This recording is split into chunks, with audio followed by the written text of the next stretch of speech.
اور گناہوں سے اور بے سکونی بڑھتی ہے. میر کیا سادہ ہے بیمار ہوئے جس کے سبب اسی عطار کے لونڈے سے دوا لیتے ہیں. جن کاموں سے پریشان ہوتا ہے بندہ سکون حاصل کرنے کی خاطر ان کاموں کو کرتے پھرتے. تو یاد رکھیے کہ گناہ ظاہر میں خوبصورت نظر آئے, اس میں لذت محسوس ہو, اس میں وقتی طور پر اطمینان محسوس ہو, مگر حقیقی طور پر اس میں دل کی پریشانی ہوا کرتی ہے. اور جتنا ہم گناہ کریں گے اتنا ہماری زندگی میں پریشانی آئے گی.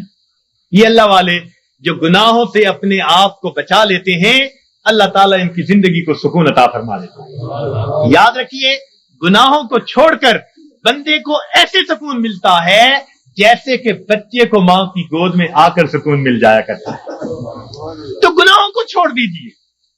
اور گناہ بھی کیا, علم اور ارادے سے گناہ کرنا اللہ تعالیٰ اس کو بہت ناپسند فرماتے ہیں.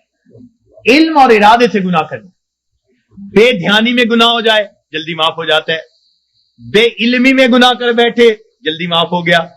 جب انسان اپنے علم اور اپنے ارادے سے سوچ سمجھ کر گناہ کر رہا ہوتا ہے پھر اللہ رب العزت کی ناراضگی آتی ہے, پھر اللہ تعالیٰ غصے میں آتے ہیں. مگر اللہ تعالیٰ بڑے حلیم ہیں, وہ پہلے گناہ پہ بندے کو سزا نہیں دیا کرتے. بجلی ہے نا, اس کے بارے میں مشہور ہے کہ یہ پہلی خطا بھی معاف نہیں کرتی. تو اللہ تعالیٰ بجلی کی طرح نہیں ہے, وہ حلیم ذات ہے, وہ کریم ذات ہے, حوصلے والی ذات ہے. وہ بندے کو موقع دیتی ہے, لیکن جب گناہ کرتے کرتے تاکہ بندہ جاگے, اور جب نہیں جاگتا تو اللہ تعالیٰ پریشانیاں بھیجتے ہیں, کیونکہ پریشانیوں سے پھر بندہ گھبراتا ہے, پھر اللہ کی طرف پہنچتا ہے. اس لیے کسی عارف نے کہا سکھ دکھا تو دیواں وار دکھا آن ملایوم یار. سکھ دکھا تو دیواں وار کہ دکھا آن ملائم یار. خوشیاں سلاتی ہیں اور غم جگاتے ہیں. تو اللہ تعالیٰ پھر غم بھیجتے ہیں, بیماری بھیج دی, پریشانی بھیج دی, ناکامی بھیج دی, پھر پریشان ہوتے ہیں. تو جو اچھے جو ہے لوگ ہوتے ہیں وہ اس وقت پھر رب کی طرف آتے ہیں کہ ہمیں جگانے کے لیے یہ بات آئی. پھر وہ نمازیں بھی پڑھ رہے ہوں گے, تہجد بھی پڑھ رہے ہوں گے, اوراد و وظائف بھی کر رہے ہوں گے. وہ سمجھ رہے ہوں گے کہ اللہ تعالیٰ ہمیں اپنے گھر کی طرف بلانا چاہتے ہیں. پاک ہے وہ پروردگار جو اپنے بندوں کو پریشانیوں اور مصیبتوں کی زنجیروں میں باندھ کر اپنے گھر کی طرف بلا رہا ہوتا ہے.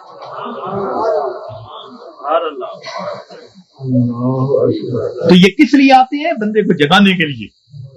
مگر ہم جاگنے کی بجائے اور گناہ کر رہے ہوتے ہیں. کاروبار خراب ہوا بددیانتی کی وجہ سے, اب اس کا حل نکالا بینک سے سود کے پیسے لے لو. یعنی علاج وہ تجویز کیا جو پہلے سے بھی زیادہ بندے کو پریشان کرنے والا. تو موٹا اصول یہ ہے کہ اللہ رب العزت کی نافرمانی سے انسان کی زندگی میں پریشانیاں آتی ہیں, مصیبتیں آتی ہیں, ذلتیں آتی ہیں, رسوائیاں آتی ہیں, ناکامیاں آتی ہیں, اور ان کو چھوڑ کر انسان کو دنیا اور آخرت کی سرخروئی نصیب ہو جاتی ہے. تو ہم گناہوں کو چھوڑیں. پروردگار عالم نے ارشاد فرمایا وَذَرُوا ظَاهِرَ الْإِثْمِ وَبَاطِنَهُ, تم چھوڑ دو وہ گناہ جو ظاہر میں کرتے ہو یا تم چھپ کر کرتے ہو. یہ گناہ چھوڑنے پڑے. اور انسان گناہوں کی جان نہیں چھوڑتا, مصیبتیں اس کی جان نہیں چھوڑتی. اختیار ہمارا ہے. اور یاد رکھیے کہ جو بندہ اپنے علم اور ارادے سے گناہ کو کرنا چھوڑ دیتا ہے, جو بندہ اپنے علم اور ارادے سے گناہ کو کرنا چھوڑ دیتا ہے, پروردگار عالم اس بندے کی دعاؤں کو رد کرنا چھوڑ دیتا ہے. پکی بات ہے, وہ بندہ مستجاب الدعوات بن جاتا ہے.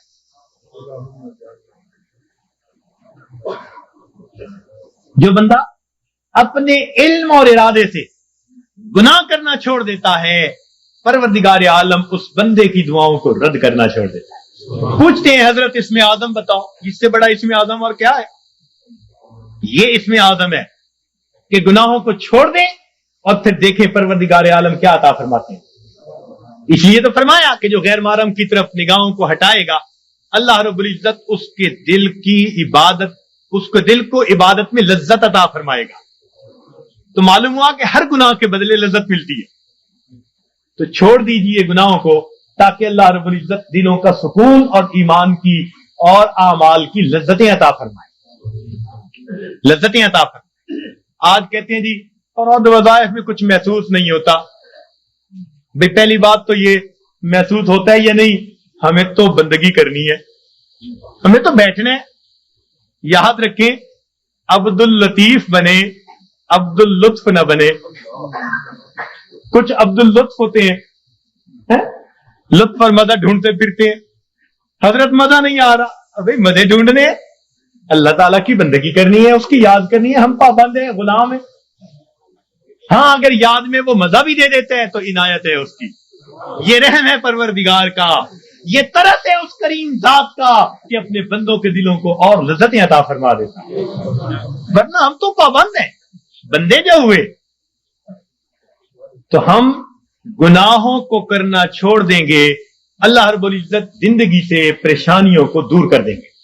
اب یہاں ایک سوال پیدا ہوتا ہے کہ پریشانی تو نیکوں پر بھی آتی ہے, ان کے تو گناہ نہیں ہوتے.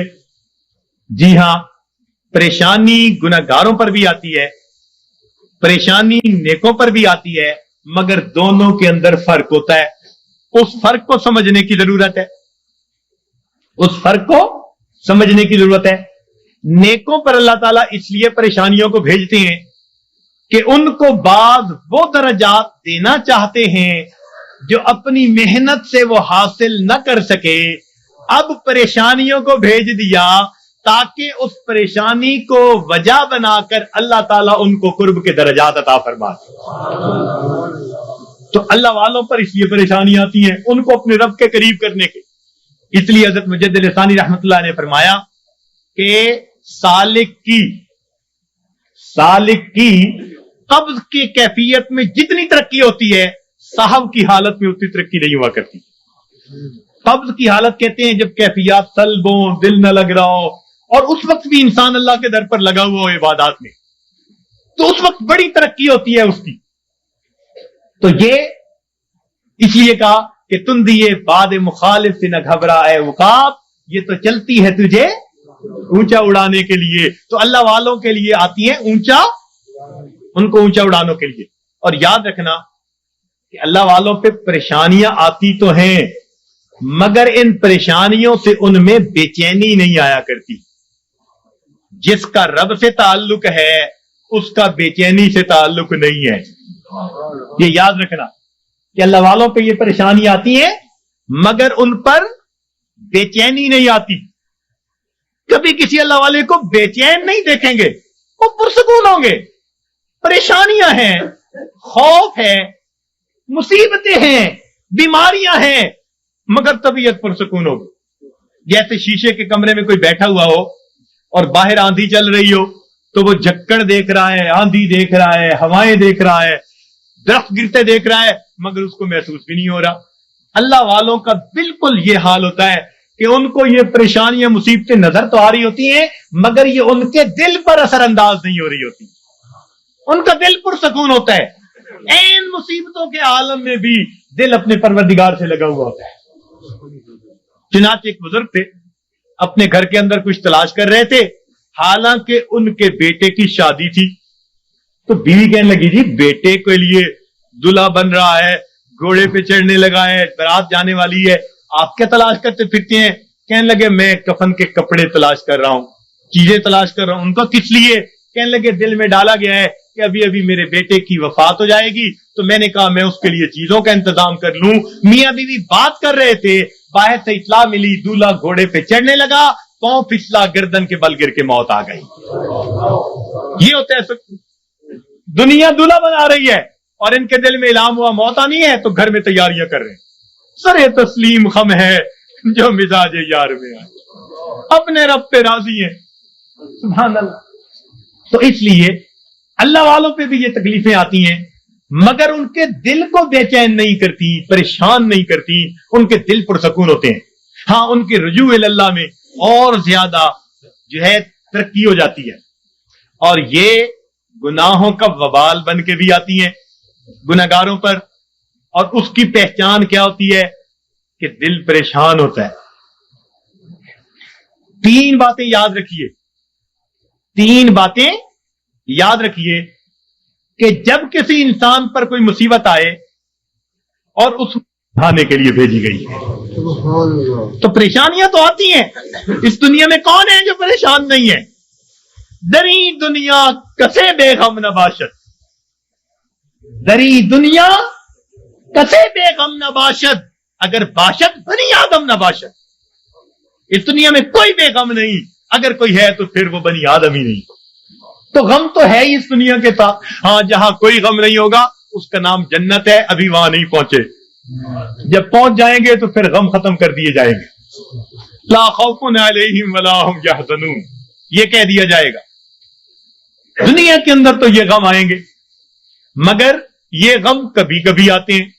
ایک بات اور دیکھیے کہ اللہ تعالیٰ کی طرف سے آسانیاں زیادہ اور تنگیاں تھوڑی, صحت کا عرصہ زیادہ, بیماری کا عرصہ, کھانے پینے کا وقت زیادہ اور فاقوں کا وقت. تو عنایات زیادہ ہیں, امتحان کبھی کبھی. عنایات زیادہ ہیں اور امتحان کبھی کبھی. تو جب عنایات اتنی زیادہ ہیں تو کبھی کبھی کوئی امتحان آ جائے تو ہم پھر بھی اپنے رب سے راضی رہیں, اپنے آپ کو سمجھائیں کہ پریشان ہونے کی کیا ضرورت ہے. کسی عارف نے کہا لطف سجن دم بدم گہرے سجن گاہ گاہ, لطف سجن دم بدم گہرے سجن گاہ گاہ, ای بھی سجن واہ واہ, اون بھی سجن واہ واہ. میرے مالک ہم اس پہ بھی راضی ہیں, میرے مولا ہم اس پہ بھی راضی ہیں. یہ ہے بندگی, یہ ہے بندگی. اور ہم پریشان ہو کر اگر کوئی بدعقیدہ بندہ تعویذ دینے والا ہے ادھر بھی بھیجتے ہیں عورتوں کو, عاملوں کے پاس, نجومیوں کے پاس, جادو کرنے والوں کے پاس, کالے علم والوں کے پاس. ایمان گواہ بیٹھتے ہیں اور بڑے بڑے نمازی اور سالک اور ذکر مراقبہ کرنے والے پریشان ہو کر. ہرگز نہیں. پریشانیوں کے اندر کبھی ایسے لوگوں کی طرف نہیں جانا, پریشانی کے وقت میں اپنے پروردگار کے گھر کی طرف آنا ہے. مسجد کی طرف آئیں اور اللہ سے اپنے دل کی بات کہیں, اللہ کے سامنے اپنے دل کا دکھ بیان کریں. جب دل کا دکھ اللہ کے سامنے بیان کریں گے تو پروردگار پھر ہماری اس مناجات کو قبول فرما لیں گے. تو ہمیں کسی نے پریشان نہیں کیا, ہمیں ہمارے گناہوں نے پریشان کر رکھا ہے. ہم دوسروں سے حسد کرتے پھرتے ہیں, فلاں نے کر دیا ہوگا, فلاں نے کر دیا ہوگا, فلاں نے کچھ کر دیا ہوگا, اس نے باندھ دیا ہوگا, اس نے باندھ دیا ہوگا. پتہ نہیں کتنے چھوٹے سے خدا بنائے ہوئے ہیں ہم نے, کسی نے کچھ نہیں باندھا. باندھنے والی کھولنے والی وہ ایک ہی ذات ہے. واللہ یقبض و یبسط و الیہ ترجع. تو ہم اس ذات کی طرف رجوع کریں اور ہماری پریشانیاں اللہ تعالیٰ پھر اس طرح ختم کر دیں. تو مصیبتیں آتی ہیں, مگر مصیبتیں پریشانیاں اکثر اوقات گناہوں کے سبب سے آتی ہیں. اس وجہ سے انسان مایوس بن جاتا ہے, اعمال چھوٹ جاتے ہیں, انسان ذکر و سلوک میں پیچھے رہ جاتا ہے. اللہ والوں پر جو پریشانی آتی ہیں وہ درجات کو بڑھانے کے لیے آتی ہیں. اب یہ ایک بنیادی بات سمجھنے کے بعد یہ بات ذہن میں رکھیے کہ جب کسی بندے کو جگایا جائے اور وہ پھر بھی نہ جاگے تو پھر غصہ آتا ہے. گھر میں بھی ماں بچے کو جگائے, باپ بیٹے کو جگائے اور وہ نہ جاگے تو غصہ آتا ہے. جب اللہ تعالیٰ بندوں پر پریشانیاں بھیجتے ہیں اور وہ پھر نہیں جاگتے, یہ اللہ تعالیٰ کے غصے کا سبب بنتا ہے. اور پھر اللہ تعالیٰ اس کو دنیا کے اندر عبرت بناتے ہیں. فرماتے ہیں اولا یرون انہم یفتنون فی کل عام مرتن او مرتین ثم لا یتوبون ولا هم یذکرون. کیا یہ نہیں دیکھتے ہر سال میں 1 دفعہ یا 2 دفعہ ان پر مصیبتیں بھیجی جاتی ہیں, پھر بھی توبہ نہیں کرتے, پھر بھی نصیحت نہیں حاصل کرتے. تو جب انسان جگانے کے باوجود نہیں جاگتا تو پھر اللہ تعالیٰ اپنے عذاب کا کوڑا بھیجتے ہیں۔ جب انسان گناہوں میں گھر جاتا ہے پھر اللہ تعالیٰ اس پر ہاتھ ڈالتے ہیں، پھر اس کو جہنم کی آگ میں بھیجتے ہیں۔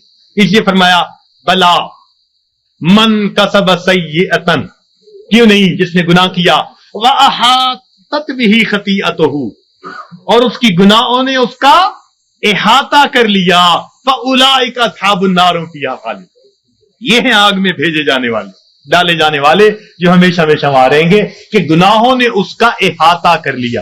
تو کبھی کبھی گناہ بندے کو گھیر لیتے ہیں، جھوٹ کی زندگی، جھوٹ کی زندگی، اب غلط تعلق ہے کہیں، بندے بندے کے سامنے جھوٹ بول رہا ہے، پردے ڈالتا پھر رہا ہے، اس کے سامنے جھوٹ، اس کے سامنے جھوٹ، اس کے سامنے جھوٹ۔ حدیث پاک کا مفہوم کہ بندہ جھوٹ بولتے بولتے اتنا جھوٹ بولتا ہے اللہ تعالیٰ فرشتوں کے ذریعے نام اعمال میں کذاب لکھوا دیتے ہیں، جھوٹوں کے دفتر میں نام لکھا جاتا، چھپاتے پھرتے ہیں بندوں سے، پروردگار سے تھوڑا چھپا سکیں گے ان باتوں کو۔ تو کبھی کبھی انسان اپنی بری عادات کو نہیں چھوڑتا اور گناہوں کے اندر گھر جاتا ہے ان کو چھپانے کی خاطر، اور یہی چیز اس کے لیے مصیبت بن جاتی ہے۔ پھر ذکر میں ترقی کیسی، سلوک میں آگے بڑھنا کیسا؟ اب کبھی کبھی اوراد وظائف کر رہے ہیں، ساتھ کبیرہ کبھی مرتکب ہو رہے ہیں، یہ تو ایسا ہی ہوا جیسے گولیاں بھی کھا رہے ہیں اور ساتھ ساتھ زکام کے ہوتے ہوئے برف والا پانی بھی پیتے پھر رہے ہیں، تو زکام کیسے دور ہوگا؟ اسی لیے ذکر و سلوک میں آنے کے لیے پہلا قدم یہ ہے کہ انسان اپنے گناہوں سے سچی توبہ کر لے، یہ پہلا قدم ہے، یہ پہلا قدم ہم اٹھا لیں، پھر دیکھیے یہ تھوڑی دیر کا مراقبہ ہمارے لیے معلوم نہیں کتنی برکتوں کا باعث بن جائے گا۔ ہم جو کہتے ہیں نا ہوتا کچھ نہیں، ہمارے مشائخ بڑی اللہ، ان حضرات نے اپنے مشائخ جن کی خدمت میں ہم نے اپنا وقت گزارا، ہم نے ان کی توجہات کو دیکھا، میرے دوستوں، میرے مہربانوں، ہمیں تو جو ملا اپنے مشائخ کی توجہ سے ملا، اپنا عمل کچھ نہیں، اپنی محنت کچھ نہیں، 100% اگر کہیں کہ ان کی توجہات سے ملا تو ہم مسجد میں بیٹھ کر بھی سچ بولنے والے ہوں گے، ان کی توجہ سے ملا۔ اور ہم تو ویسے بھی فضلی ہیں کہ ہمارا تعلق ماشاءاللہ خانقاہ فضلیہ سے، تو ظاہر میں بھی فضلی ہے اور سچی بات ہے ویسے بھی فضلی ہے، جو ہوا ہے اللہ کا فضل ہی ہوا ہے، اور اب بھی یہاں سے اللہ کا فضل مانگنے ہی آئے بیٹھے ہیں، اللہ کا فضل مانگنے ہی آئے بیٹھے ہیں۔ تو اس لیے جب ہم گناہوں کو چھوڑ دیں گے خود بخود اوراد و وظائف کے توجہات کے جو اثرات ہوں گے وہ دل کے اوپر آنے شروع ہو جائیں گے۔ ہمارے حضرت خواجہ احمد سعید قریشی رحمۃ اللہ علیہ، احمد الشرقیہ والے، ان کے حالات زندگی میں حضرت سید وار حسین شاہ رحمۃ اللہ علیہ نے یہ واقعہ لکھا، فرمایا کہ وہ کبھی کبھی پورے شہر کے لوگوں کو توجہ دیتے تھے اور فرماتے تھے کہ بعض دلوں سے فیض ٹکرا کر واپس آتا اور مجھے آواز آتی کہ ہمارے لیے اس دل میں کوئی جگہ نہیں ہے، ہمارے لیے اس دل میں کوئی جگہ نہیں۔ تو جب دل پہ گناہوں کی میل ہی اتنی چڑھی ہوئی ہو پھر توجہات کیا اثر کریں گی؟ تو اس میل کو اتاریں، گناہوں کو چھوڑ کر سچی توبہ کر کے، پھر دیکھیے اللہ رب العزت کی رحمت کیسے ہمارے دلوں کو سنوارے گی اور کیسے ہمارے دلوں کو بنائے گی۔ اور کبھی کبھی تو انسان مال، ہاں ایک نکتے کی بات عرض کرتا چلوں کہ شیطان انسان کو دو طرح سے ورگلاتا ہے، شیطان انسان کو دو طرح سے ورگلاتا ہے، ایک شہوات کے ذریعے سے اور دوسرا شبہات کے ذریعے سے۔ شیطان انسان کو دو طرح سے ورگلاتا ہے، ایک شہوات کے ذریعے سے اور دوسرا شبہات کے ذریعے سے۔ یعنی کچھ تو ایسے ہوں گے کہ وہ شہوات کے گناہوں میں لگے ہوئے ہیں، بد نظری میں، گناہ میں، زنا میں، فلاں میں، فلاں میں، یہ شہوات کے گناہ ہیں جو مال سے تعلق رکھتے ہیں یا جمال سے تعلق رکھتے ہیں۔ دنیا میں دو ہی چیزوں کے اسیر ہیں نا، کچھ مال کے اسیر ہوں گے، کچھ جمال کے اسیر ہوں گے۔ تو شہوات کے ذریعے سے شیطان بہکاتا ہے، اور جن پر شہوات غالب نہیں آتی